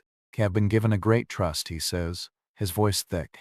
"We must be worthy of it. We learn. We use this wisdom well. We harm nothing that is not needed." That evening, the mood in the shelter is transformed. There is a new energy, a purposeful buzz. They are no longer castaways. They are apprentices. A map is their text. The forest, their teacher, and the unseen watchers, their stern but benevolent guides. Is true dark false. The watcher's elder stands at the edge of her own camp, looking toward the settler's clearing, though it is miles away. The young scout stands beside her. Will they understand the map? He asks. They understand hunger. The elder replies. They understand cold. Understanding a drawing is simpler. They are clever. They learn fast. Why have so much? The elder is silent for a long time, watching the stars prick through the indigo. The winter is long for everyone, she says finally. Their spirits were a small, cold flame. We have given them a little oil. The stronger flame casts more light. It keeps more than itself warm. It keeps the dark at bay for all of us. She turns to go back to her fire. The sides, she adds, almost to herself. The people who give a piece of their own guiding star, they are not here to conquer. They are here to find a home. And a home can have more than one hearth. At night, the wind shifts. It comes from the south, a gentle, persistent breath. It carries a new scent on its currents, not just pine and snow, but the faint, but fragrance of thawing earth, of something stirring deep beneath the frozen crust. It is the first true promise. It whispers of a world beyond white, of mud and buttoned flowing water. In the shelter, the settlers sleep more soundly than they have since the ship dropped anchor. A woman dreams not of corridors of light, but of kneeling in soft, black soil, her hands buried in it warm. The children dream of following the lines on the brick map, finding secret caches of sweet nuts. The trapper dreams of a perfect shot, the stone minus-tipped arrow flying straight and sure. And outside, under the starlight, the snow on the southern slope, the one marked on the map, begins to soften at its surface. A single drop of water forms on the tip of an icicle, gathers weight, and falls. It lands on a patch of bare, dark earth with a sound too small for any human ear. Click. It is the first note of a new song, the song of the returning world. The long, silent winter has not ended, but tonight, for the first time, it has begun to sing. The trip becomes a rhythm, not a downpour, not even a trickle, but a slow, percussive chant from the eaves of the shelter, from the bent boughs of the pines. Plip plush plip, it is the sound of the world softening, molecule by molecule, a patient unwinding of the cold's tight fist. The woman awakens to it. She lies still, listening. It is a different music from the winds, howl the snow's muffling silence. This is a sound of work being done, of change underway. She rises, her movement stirring the child curled beside her. He steps to the door, pushes it open a crack. The air that greets her is shockingly different. It is not warm, but the cruel knife minus-edge sharpness is gone. It is damp. It carries the scent of wet bark and the profound, fertile odor of earth, awakening a smell like memory itself. He looks out. The world is still white, but the quality of the light has changed. The sun, climbing above the trees, is no longer a pale wafer. It has substance, a gentle insistence. Where its rays fall directly, the snow glistens with a thin watery sheen. Dark patches appear at the bases of trees, where the trunks stored heat works from the inside out. She breathes it in, as new air. It fills her lungs not with pain, but with a strange, expansive ache of hope. The day's work begins, but the tasks are subtly altered. The desperate wood minus chopping urgency is tempered. Here is a new task, dictated by the Birchbrook map, now their most prized possession. A small party forms: the woman, the trapper, and two others. They carry not axes, but digging sticks fashioned from stout branches, their ends hardened in the fire. The map is carefully wrapped in oiled cloth, but its images are burned into the woman's mind. They head not deep into the woods, but along a route sketched on the barque path that follows the sun. The snowy softer, collapsing under their weight with a wet, sucking sound. The forest feels alive in a new way. The silence is gone, replaced by the drip minus drip, the occasional plop of a snowslide from a branch, the distant, hopeful chatter of a squirrel. They reach the south minus facing slope depicted on the map. It is a revelation. Here, the snow is patchy, revealing swaths of dark, moist earth and the faded bronze of last year's grass. The air is noticeably milder. A woman points to the drawing of the tree with peeling bark. They find it easily, a sentinel at the slope's crest. At its base, the X on the map. They kneel, using their hands and sticks. They carefully scrape away the damply flittering soft, half minus frozen soil. Their fingers soon close around not a root but a cache. Woven baskets of bark, cleverly sealed with resin, buried against the winter. With reverent hands they open one. Inside, nuts, hickory, walnut, acorns cured to remove their bitterness. The treasure trove of protein and fat, left by squirrels or perhaps by thoughtful hands long ago. They open another, dried berries, leathery and sweet. A third holds a compacted cake of ground seed and fruit. It is not an accident. It is a larder, whether made by animal instinct or human foresight. It has been marked for them. They take only half of one basket, carefully covering the rest. His is not a prize to be plundered, but a trust to be honored. They will return, and they will replenish it when they can. Back at the clearing, the discovery spreads like a wind. The nuts are cracked, the dried fruit shared. The taste is profound, rich, oily, complex. It is the taste of the forest's bounty, of a land that provides, not just tolerates. Inspired, the trapper takes one of the fine stone points. He fits it to a straight shaft of ash, binding it with sinew from their meager stores and a dab of pine resin. He holds the finished arrow. It is a different thing from his clumsy snares. It is an extension of intent, of skill, of partnership. He does not shoot it. He simply studies its balance, feeling the potential in its weight. The children are set to a nooch or gathering the dripping water from the eaves into every available container. The melted snow is fresher, sweeter than the stream water. It is the winter itself, dissolving into sustenance. The leader oversees the garden plot. The exposed earth is dark and rich. He kneels, sifting a handful through his fingers. It crumbles cold but alive. He can almost feel the latent pulse within it. He looks from the dark soil to the map to the forest edge. A profound gratitude, humbling and fierce, tightens his throat. They are being woven into the fabric of this place, thread by thread, gift by gift. In the Watcher's camp, the mood is also one of transition. Winter tasks are giving way to preparations for the thaw. Heads are being worked, tools repaired. The elder sits with the brass compass in her lap. She has not deciphered its magic, but she respects it.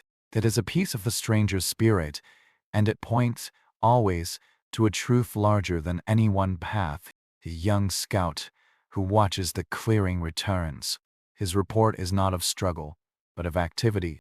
He describes the settlers at the slope, their careful excavation, their restraint in taking only a portion. He describes the new arrow, the focus on the garden. The elder listens, then nods. They read the map.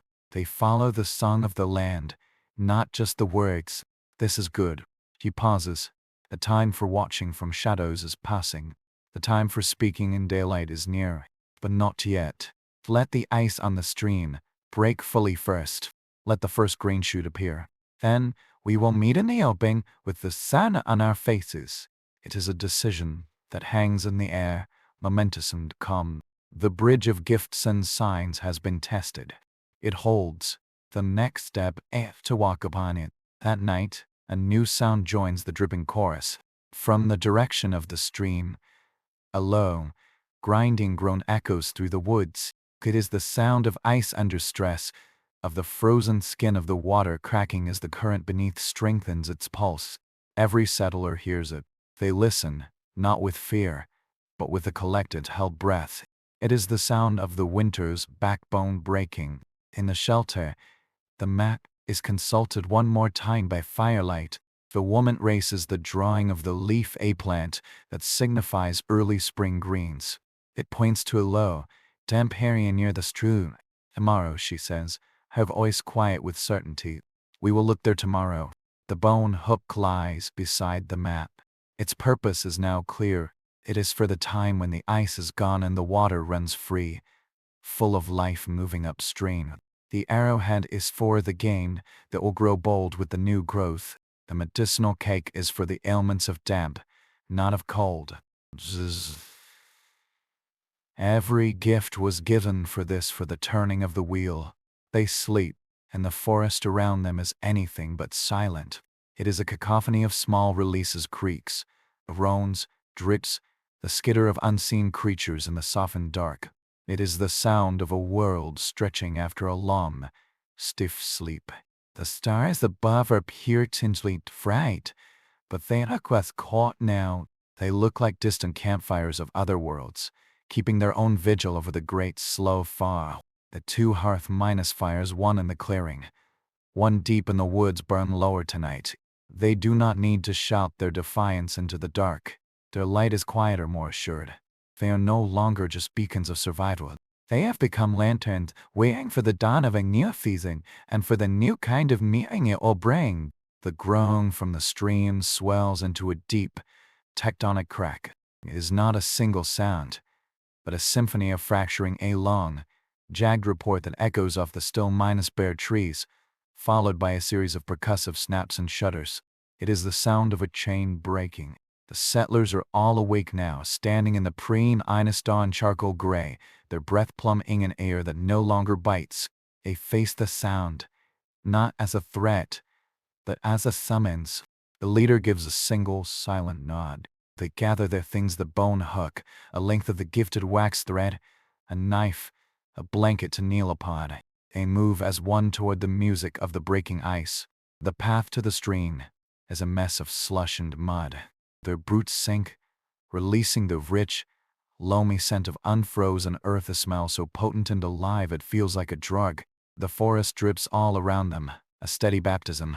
The light is the color of tarnished silver, filtering through a high mist. They reach the bank and stop, transfixed. The stream is a battlefield. The solid, glassy sheet that it spanned, it is now a jigsaw puzzle of broken plates. Some are tilting, sinking. Others are shoved up onto the banks in jagged, milky minus blue shards. In the center, a dark, swift channel of water churns, free and hungry, carrying flecks of foam and spinning fragments of ice. The sound is immense, a grinding, crackling, roaring rebirth. The woman's eyes go not to the chaos, but to the flat stone in the middle, the one that had held the hook and later the map. It is now an island in the tumult, swept clean by the rushing water. It is empty, a page turned. Her gaze lifts, following the freed current upstream, and there, on the opposite bank, standing in a place where the snow has fully retreated to reveal moss and last year's ferns, are the watchers. They are not hiding. They are waiting. There are 5 of them. The elder stands at the center, wrapped in a cloak of wolf fur, her hair into long, gray braids. Beside her is the young scout, his posture alert but open. To others, a man and a woman stand slightly behind, holding staffs, and a young girl, the one with the keen eyes, peers from behind the elder's cloak, her curiosity plain. Time slows. The roaring of the water fills the space, but it becomes a backdrop, not a barrier. It is the sound of the wall between them dissolving. The settlers stand on their side, mud on their boots, the bone hook cold in the woman's hand. The watchers stand on theirs, figures woven from shadow and fur and the deep patience of the woods. The elder raises her hand, palm outward, but in warning, in greeting, in recognition. The leader of the settlers, after a heartbeat's hesitation, raises his own hand in mirror reply. No words could cross that water, nor any needed. The language they have built over the long winter of footprints, of smoke, of carvings, of gifts is sufficient. This is its final silent sentence. The woman steps forward, right to the water's edge. She holds up the bone hook, letting it catch the weak light. Then, with deliberate care, she ties the wax thread to it, her all fingers fumbling but sure. He is not demonstrating. She is showing. See? We understood. We are ready. On the opposite bank, the young scout nods. Once. He understands. He points upstream, then makes a sweeping motion with his hand, mimicking the cast of a line, the pull of a fish. He pantomimes the cleaning of a catch. It is instruction. It is permission. The elder then lifts her arm and points not at the settlers, nor at the stream, but into the woods behind her own people. She sweeps her hand in a wide, inclusive arc, taking in the forest, the slope, the clearing beyond. Then she brings both hands to her chest, punts together, and bows her head slightly. The meaning is clear, and it strikes the settlers with the force of a physical blow. This place, it is for sharing. The roar of the water seems to recede. In that moment, standing on opposite banks of the newly freed stream, separated by the churning meltwater of the past, they are not strangers, nor merely neighbors. They are fellow inhabitants of a land that is, At last, awakening around them, the long, silent winter of their first meeting is over. The elder turns first. She speaks a word to her people, too soft to hear across the water. Then with the fire, slow look that encompasses them all, she leads her group back into the trees. They do not vanish with their old spectral swiftness.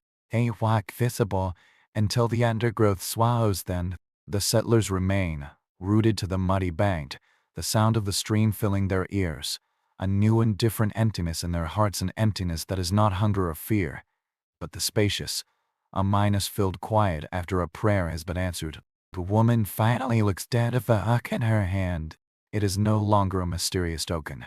It is a tool, a key to a shared larder. She looks at the leader. He meets her gaze, and in his eyes, she sees the same profound shift.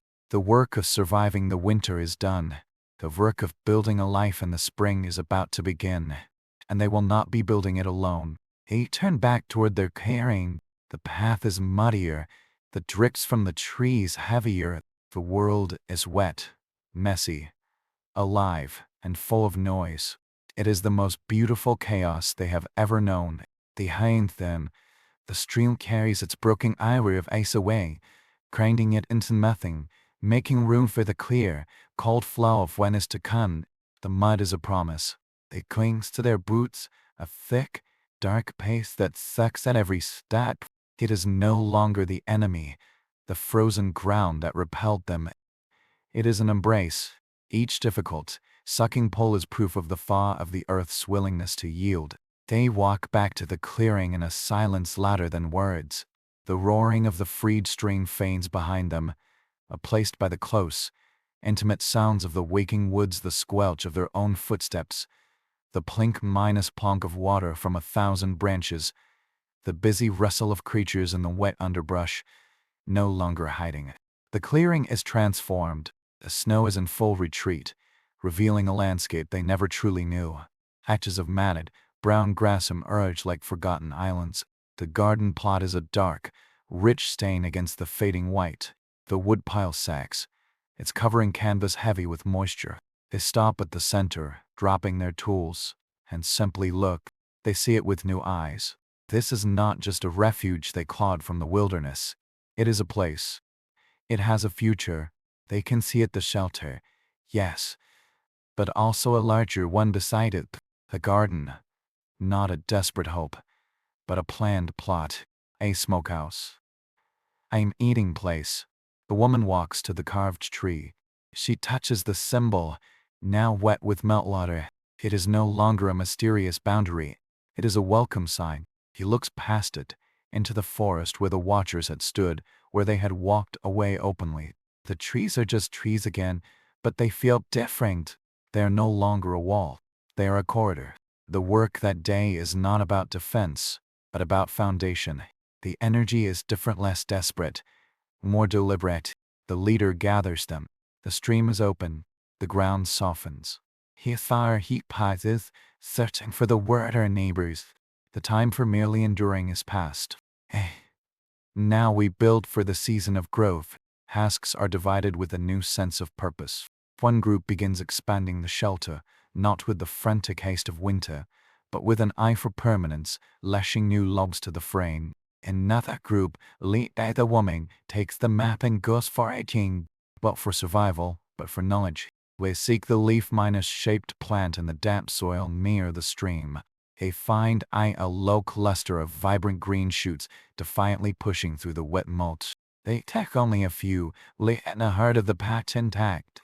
They will transplant them near the garden, a living reminder of the gift. The trapper spends the day at the workbench, crafting arrows. He fits each perfect stone point to a straight shaft, his movements careful, ritualistic. He is not making traps. He is making promises to hunt with respect, to provide with skill. Then the children are given the most important task of all, watching for green. They are sent to scout the edges of the clearing, the southern slope, the bases of trees, to report every blade of grass, every hint of moss brightening, every bud swelling on a branch. They become tiny scribes of the coming spring, their excited shouts marking the incremental victory of life over dormancy. No watchers camp. The mood is also one of transition. The deep minus winter hush of conservation is giving way to the quiet industry of preparation. Heaths are scraped clean, ready for tanning in the stronger sun.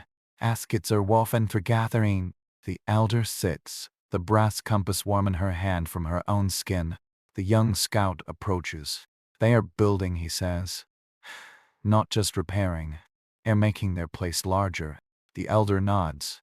They are putting down roots. Good. Deep roots do not tear up the soil, they hold it fast. What do we do now? Asks the girl who had watched the children. The ice is broken. The elder considers, her eyes on the compass needle, forever pointing its silent north. We wait for the green to thaw itself, she saith. Then we will take them a walking song. A walking song? They found that Catholic streams fork, where the berry patches grow thick, where the good clay can be found for plants. A thought that is a map you carry in your breath. You've given them pictures on bark. Now, we will give them the land's true name, in its own voice, is the next logical step in the conversation they have begun. First, signs, then gifts, then silent meeting, now shared knowledge. A walking song is not owned, it is learned and passed on. It is the ultimate act of trust. Back in the clearing, as the afternoon sun truly warm now on the skin begins its descent, the first shout goes up. Hey child, her knees muddy, her face smudged with earth, comes running from the tree line. In her cupped hands is not a shoot or a bud, but a single fragile flower. The snowdrop, its white bell trembling, a brave speck of purity in the Greticon. Silence falls over the work. Everyone gathers around. They stare at this impossible, delicate thing. It is the first flower of their new world. 'Tis a silent, living fanfare. No one speaks. The woman reaches out and gently touches a petal. It is cool, soft, real. A tear tracks a clean line through the dirt on the child's cheek.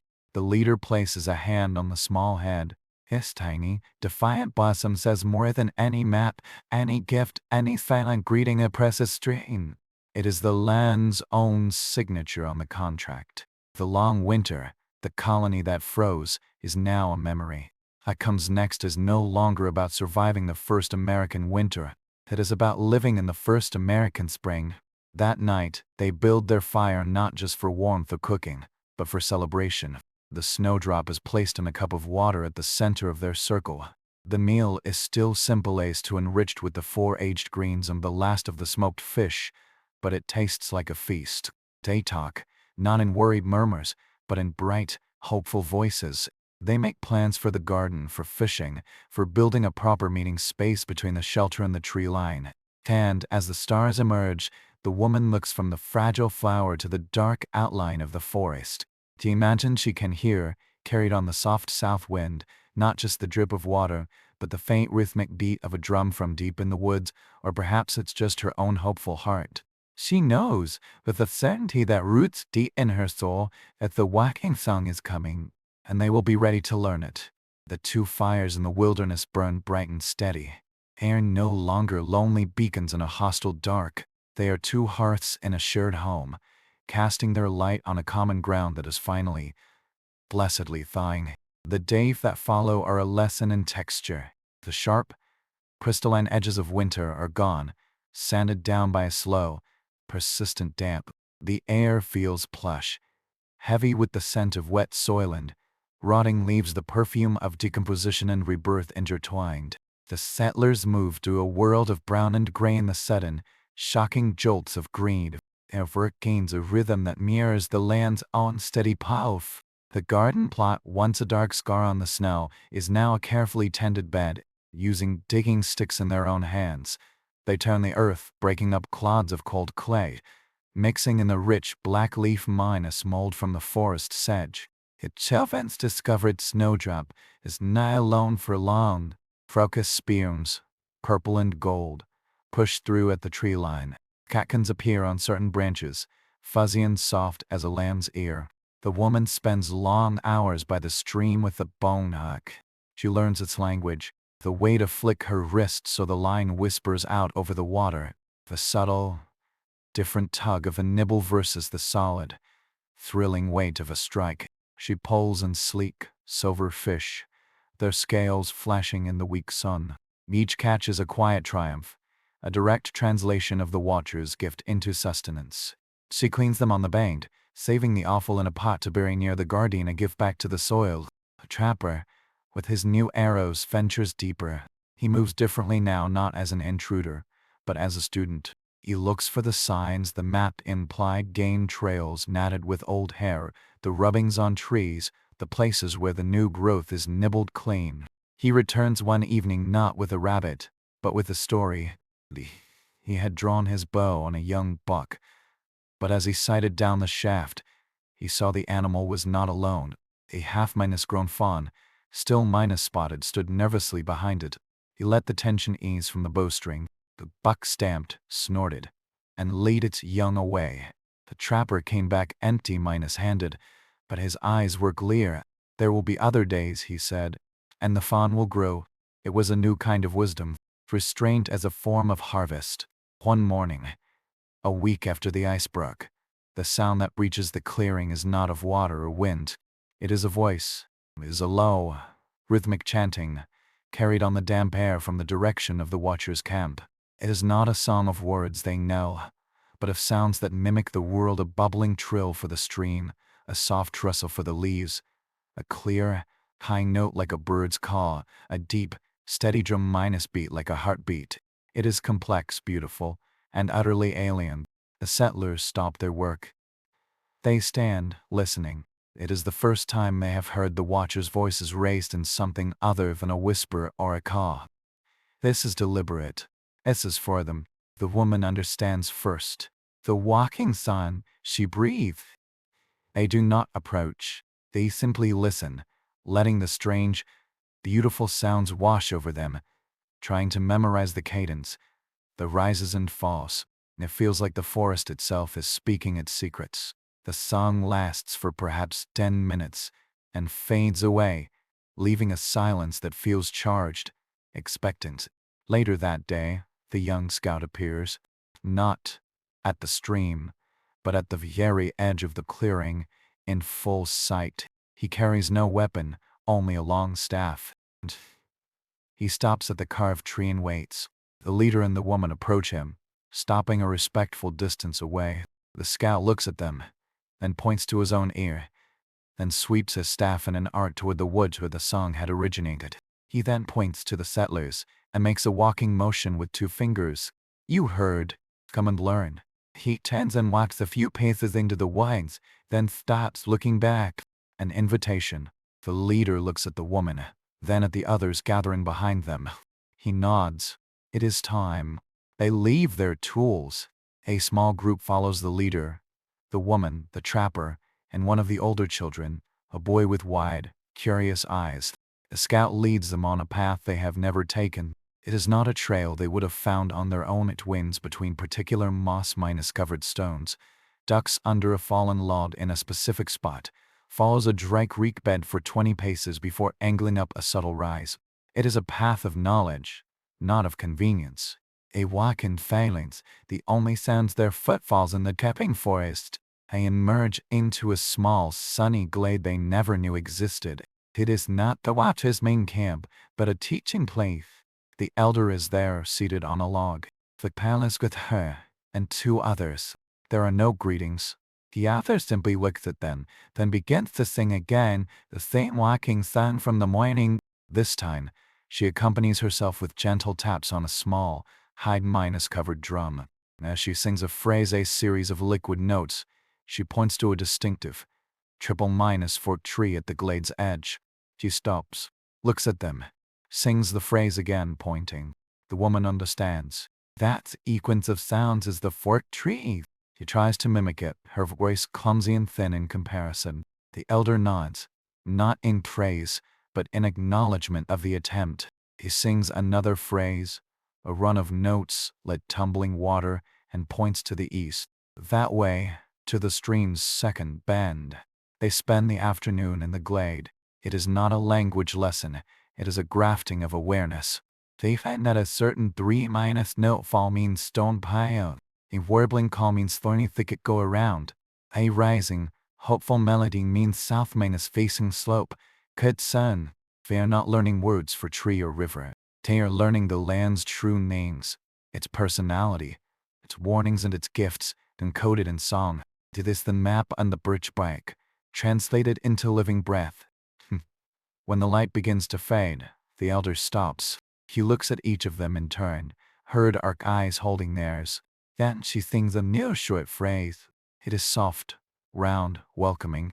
She gestures to the glade around them, then to the settlers, then back to the glade. The woman feels the meaning settle into her bones before she understands it.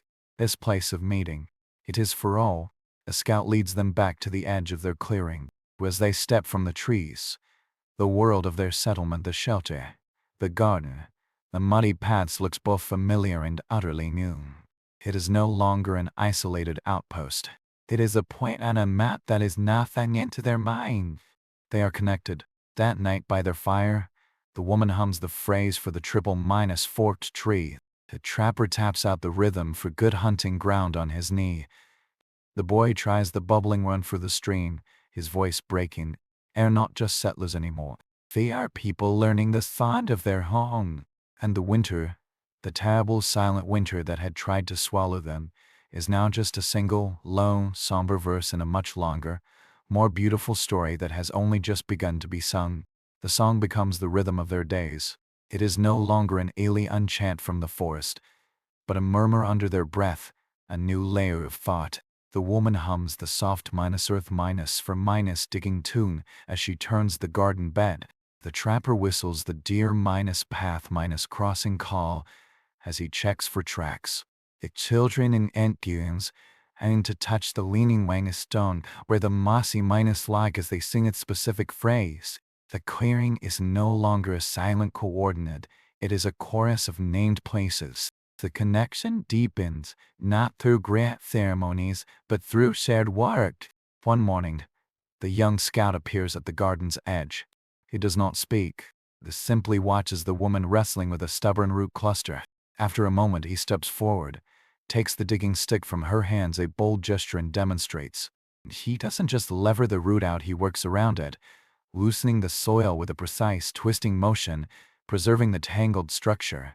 He hands the stick back. The lesson is clear: take what you need, but disturb the soil's story as little as possible. He nods her thanks, and he melts back into the trees.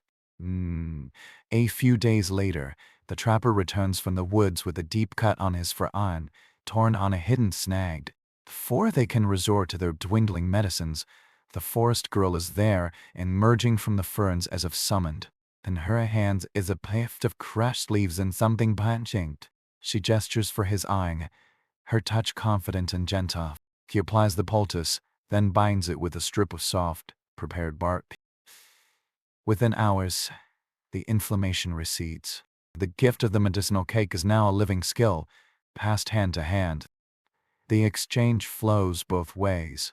The leader, observing the watcher's tools, brings out a worn metal file from the ship's supplies. He demonstrates its use on a dull axe blade, showing how it restores a sharp, clean edge far more efficiently than grinding stones. The watchers examine the file with keen interest, asking it among themselves, feeling its alien, grating magic. They do not ask for it. They simply watch, learn, and return it with a nod of respect. The concept is shared, the idea of maintenance, of preserving a tool's life. Spring announces itself in earnest. The green is no longer a suggestion, it is an occupation. Grass shoots pierce the mud.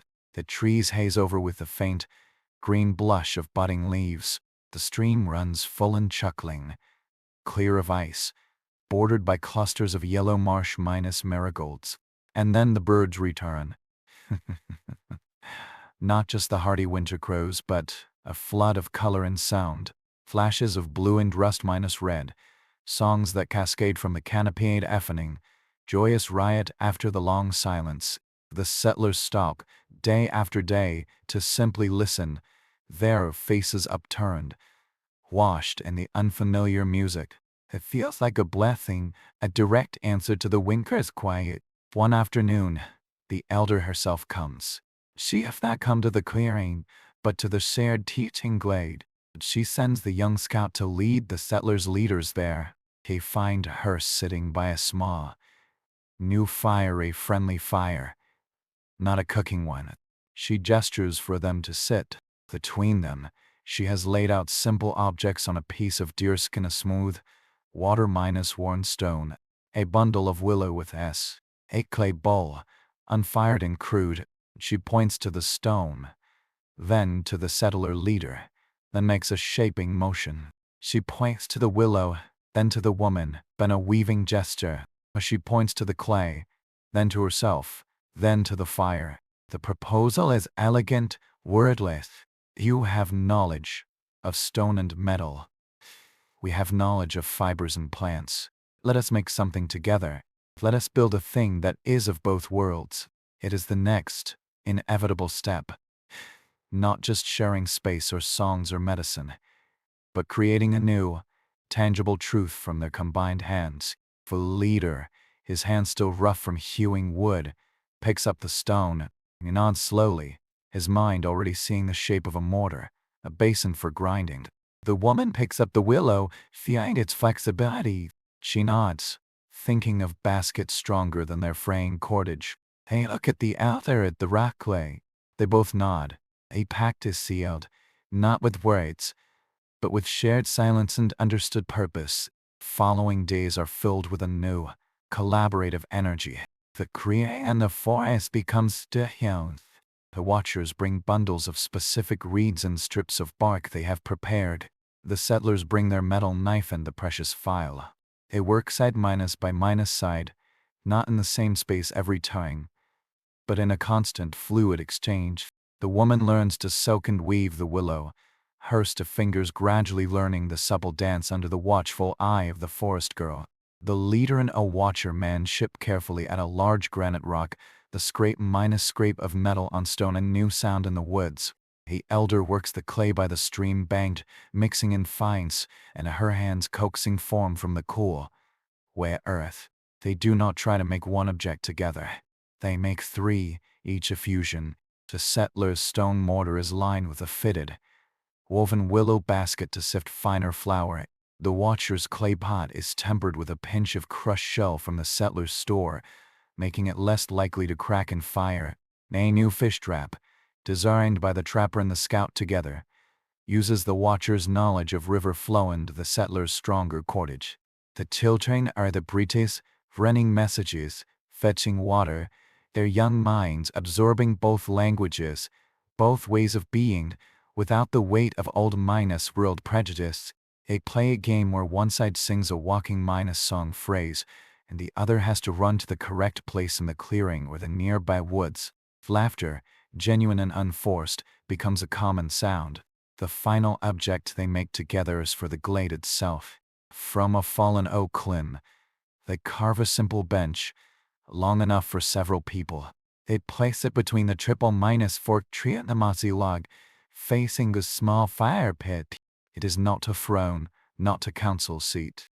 It is a place to sit, to talk, or to be silent, to share a meal, or simply to watch the light change in the leaves. On the day they set it in place, both groups gather the whole of the small settlement and a dozen of the forest people. There is no ceremony. They simply stand for a moment around the new bench, the product of stone and wood, nettle and muscle, old knowledge and new. Then the elder sits. She pats the space beside her. The leader sits. Then the woman. Then the scout. Then others. Until the bench is full and the rest sit on the ground, around the cold fire pit. No one speaks for a long time. They listen to the glade, the wind, and the new leaves, the distant stream, the chatter of birds, the sounds of a world they have all, in different ways, chosen to call home. The winter is not just a memory now. It is the reason for this bench, for this quiet gathering. The cold that had threatened to kill them had also stripped everything away: pretense, strength, pride, until only the bare essence remained: the need for warmth, for food, for connection. And from that barren, frozen ground, this is what has grown. The elder finally speaks, not in song, but in a few slow, careful words of her own language. She looks at the settlers as she says them. The young scout translates, his voice soft. She says, "The long cold made the ground hard. That hard ground holds the footprints best. They understand. Their suffering, their fear, their struggle, it pressed them deep into the like of this place, leaving an imprint that will not easily wash away. They are here now. They belong."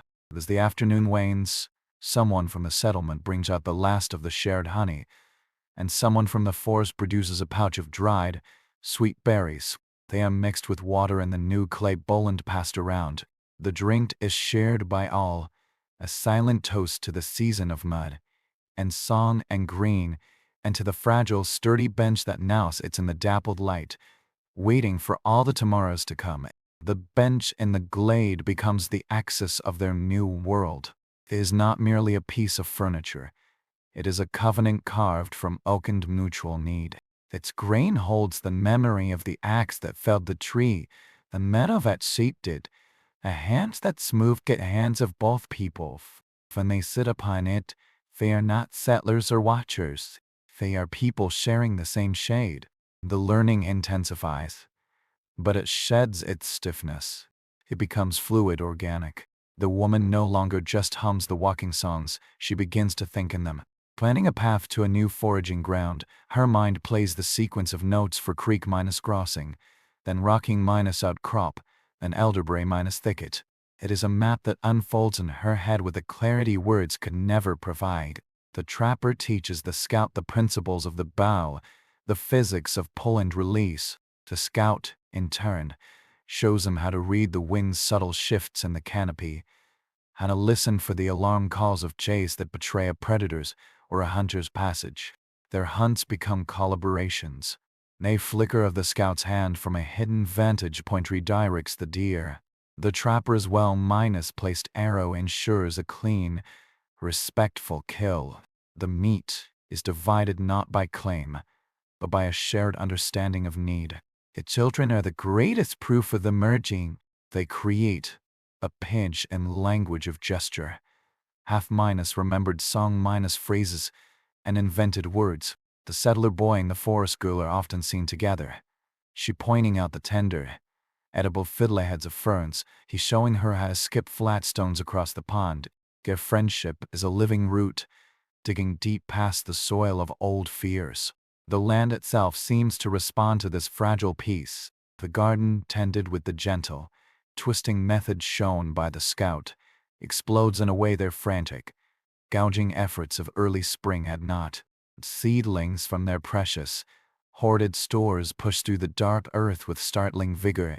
They curl their effect tendrils up the sticks they've provided. The first leaves of squash spread like open hands, drinking the sun. One morning, the woman finds a new plant at the edge of the plot, and she did not sow. It is a stalk of something with broad, veined leaves. She thought. She looks up to see the elder watching from the tree line. The old woman makes a grinding motion with her hands near her mouth, then a smoothing motion over her own arm. Medicine for grinding, salve for the skin. The woman nods, understanding. The garden is no longer just their own. It is becoming a shared pharmacy, a larder of mutual aid. News comes, not on foot, but by bird. The watcher from a more distant band arrives one evening, speaking in rapid, low tones to the elder by the glade's fire. The settlers watch from a respectful distance, sensing the shift. When the messenger leaves, the elder approaches the bench where the settler leader sits. Through the scout's translation, the message is relayed. Other ships have been sighted, far down the coast. Other groups of newcomers, building, cutting, fencing. The words are neutral, but the tension in the scout's voice is not. A cold knot forms in the leader's stomach, a ghost of the old fear. The isolation that had been their prison had also become their strange, blessed sanctuary. It is ending. He looks at the elder.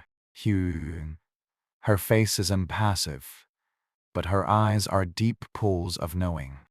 She has seen this before. The coming of the many. The change that follows. You are not like them. The scout translates her words. He sat through the winter. You learned the song. They will come with summer. With their noise and their straight lines. They will not see the footprints. It is both a warning and a validation. They are, and are not, of the same world as these new arrivals. They have been marked by the cold, tempered by silence, and adopted by the forest in a way these sun-blessed newcomers will never understand. What do I do? The leader asked, his voice quiet. The elder is silent for a long time. Then she speaks, and the scout's translation is simple. You must be the bridge, or you will be crushed beneath it. The revelation hangs over the next few days like a coming weather front. The work continues, the weeding, the fishing, the mending, but a new, sober purpose underlies it. The settlers now understand their role is not just to survive here, but to interpret this place for those who will come, and to interpret those newcomers to the people who are already here. They begin consciously to document, not with words on paper, but with lived practice. The woman makes a point of performing the walking songs where the new arrivals might see, of visibly using the bone hook by the stream. The trapper leaves clear, respectful signs of his hunting, a feather placed at a kill site, a portion of offal returned to the woods. They are crafting a visible liturgy of coexistence, a set of practices they hope to teach. They also begin to prepare a different kind of offering. From their dwindling stores of European goods, they set aside specific items, another file, a small hammer, a handful of iron nails. Not as gifts for the watchers, but as a peace Mana's offering, a translation Mana stole for the new ships. See, these objects will say to the newcomers, we have traded with the people here. They are not savages, they are partners. This is the value they place on things. This is how you begin. The elder watches these preparations. One day, she brings a deerskin, beautifully tanned and smoked. She gives it to the leader. For the one who leads the others, the scout says, though here I know the touch of the flame before he speaks of it. It is a masterpiece of craft, but it is also a weapon in the coming peace. It is undeniable evidence of a sophisticated people, a thing of value that cannot be ignored. The first true day of summer arrives, not with a gradual shift, but with a proclamation. The air loses its last vestige of chill, becoming soft and heavy with the scent of blooming things. The forest is a tapestry of 100 greens, rustling with unseen life. The garden is a proud, orderly patch of vibrant color and promise. On this day, both groups gather in the glade for no reason other than to be together. The bench is full. Children play a quiet game of tag around the named trees. The new clay bowl circulates, filled with cold, sweet water from the spring. No one speaks of the ships, of the future pressing in from the coast. For this afternoon, they are just people in a sun-appled clearing, sharing the profound, simple peace of a hard-won safety. The woman looks around. She sees the settler children with calloused hands and sun-browned faces, indistinguishable in their ease from the forest children. She sees the trapper and the scout leaning together, trying the map in the dirt with a stick, arguing good-naturedly over the best route to a rumored beaver pond. She sees the elder and her own leader, sitting in a comfortable silence that needs no translation. Her gaze falls on the bench itself, on the subtle, mingled patina their bodies have already begun to wear into the wood. She thinks of the first shelter, the crude, frozen thing they each you to lead in, terrified of every sound. He thinks of the single perfect snowdrop. A profound certainty settles within her, as deep and unshakable as the granite beneath the soil. He had come to conquer a wilderness, to impart a will upon it. The wilderness, in its immense, silent wisdom, had done something else. It had not been conquered. It had converted them. The first American winter had not been an ordeal to be survived. It had been an initiation, a brutal, necessary baptism into the true spirit of the land. They had entered it as frightened colonists. They were emerging as something else entirely, something new. They were the ones who had heard the forest's song, and in hearing it, had found their own voice, woven now forever with its melody. The sun begins its descent, casting long, golden filters through the glade. The song of the birds softens to an evening chorus. No one moves to leave. The bench holds them, this tiny, hopeful parliament of two worlds, sitting together in the gentle light of a world they are learning, slowly and together, how to share. The scent of summer arrives before its heat. It is the perfume of damp earth, now steaming under the sun, of leaf, linus mold releasing its secrets, of wildflowers blooming in dense, sudden constellations. The green is no longer a promise, it is a thick, buzzing reality that presses in on all sides. The bench in the glade remains the heart, but its work is changing. The silent lessons have been learned. Now, the conversations begin. The elder brings her granddaughter, the quiet girl who knows the plants. They sit with the woman who speaks the forest language. Between them, they lay stems, roots, leaves. The girl points names in her own tongue. The woman repeats, ties the sound to the shape. Then she offers the English word or the Dutch or the French, depending on her past. Met, she says, crushing a leaf to release its sharp coolness. The girl repeats the sound, tasting its shape. They are building a living dictionary, not on paper, but in memory and in the quiet exchange of glances. The purpose is no longer just sharing, it is preparation. A new tenting runs through the days, a fine wire humming under the surface. The news of other ships is a ghost that now walks among them in daylight. The settlers scan the southern horizon from the high ridge more often, their eyes searching for a tell-minus stale smudge of sail. The leader and the elder hold a council on the bench. It is not a meeting of two leaders, but of two elders of the same, newly minus blended tribe. The scout translates his voice, a low, steady channel. They will come with questions, the leader says, his hands shaping the air, trying to mold the intangible problem.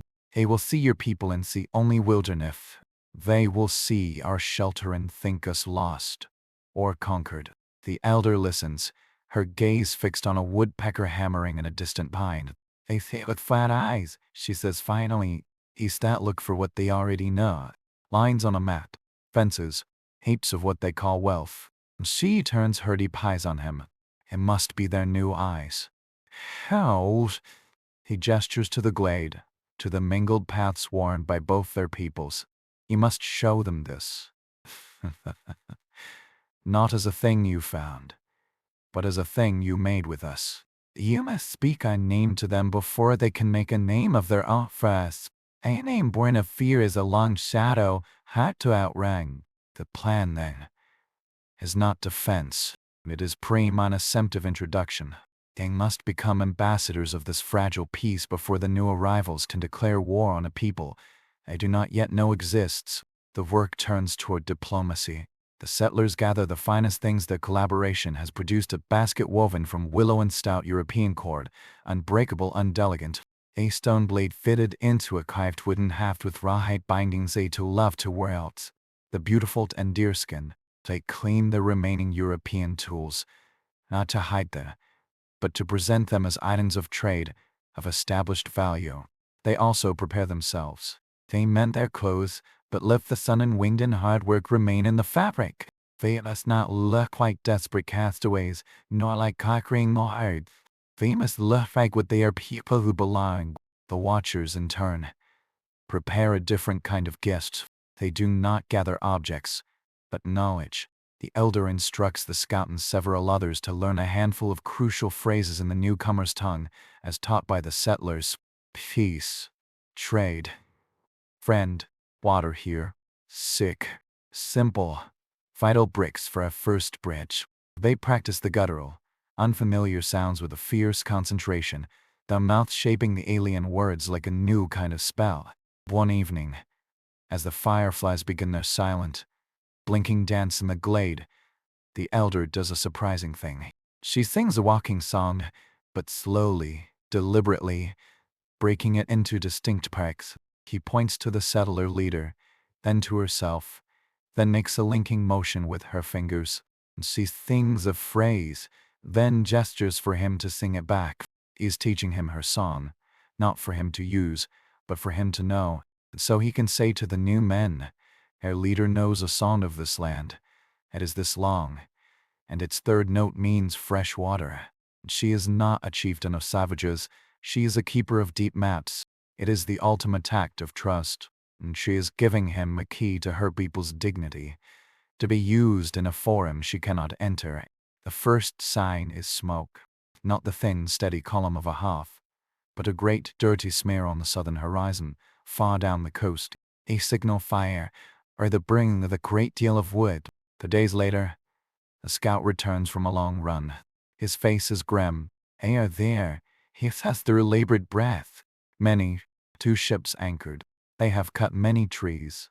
Their settlement is all straight lines and noise. They have built a wall of pointed like." He looks at the elder, then at the settler leader. "They have seen your smoke. They're asking about you. A moment has arrived." The leader feels the old winter cold touch his spine, but it is quickly burned away by a newer, fiercer heat, the heat of responsibility. He looks at his people, at the woman, the trapper, the children who now call the forest girl their sister. He looks at the elder, whose fate he now holds in part in his hands. "They go tomorrow," he says, his voice carrying in the quiet glade, "not with weapons, with gifts, with words they have taught us." He looks at the scout. "Will you come? To show them a face that is not ours?" The scout looks to the elder. She studies the settler leader's face for a long, silent moment. Then she nods once. The scout turns back. "I will come, but I will stand behind you. My voice will only be in your ear. To them, I am your shadow. For now, it is a risky, brilliant strategy. A new colonist will see one of the natives, but under the protection and apparent employ of Europeans. It disrupts their expected narrative before it can be written. The morning of the journey dawns clear and hot. The small party assembles: the leader, the woman, the trapper, and the scout, who wears a simple tunic of the settler's making, luring his identity. They carry their gifts in the fine, shared basket. They wear the calm, purposeful demeanor they have practiced. The elder stands before them as they prepare to leave the glade. She does not speak to the leader. Instead, she walks to the woman. He takes the woman's hands in her own, leathery and strong. She looks into her eyes and speaks a sentence in her own language. The scout does not translate. The woman does not need him to. The meaning is in the press of the hands. In the depth of the gaze you carry our story. Tell it well. They walk south, following the coast but keeping to the forest paths, the walking songs guiding them. A scout moves like a ghost ahead, then circles back, reporting. The noise reaches them first, the distant thud of axes, a shouted order, the rasp of a saw. The smell follows the raw scent of severed pine, of wood smoke, of too many people in one place. They emerge from the trees at the top of a rise overlooking the new settlement. It is a shock. A geometric scar on the land. Knee-tricked angles of cleared earth, a stout palisade already half-minus built, piles of fresh-minus-cut timber. Men move like ants, purposeful and rushed. It is everything their own clearing is not. It speaks of dominion, not dialogue. For a moment, the leader is paralyzed. He is looking at the ghost of his own past, at what they might have become without the winner, without the watchers. He felt a surge of pity and of fear. The woman touches his arm. Her face is pale but set. She hums very softly the first 3 notes of the walking song for steady ground. He takes a deep breath, tasting the foreign smoke. He squares his shoulders. He is not one of these men anymore. He is the bridge. "Stay close," he says to the scout. "Listen." They walk down the slope, out of the trees and into the cleared land, 3 figures in the silent shadow, carrying the basket of hope into the heart of the new world's roaring dawn.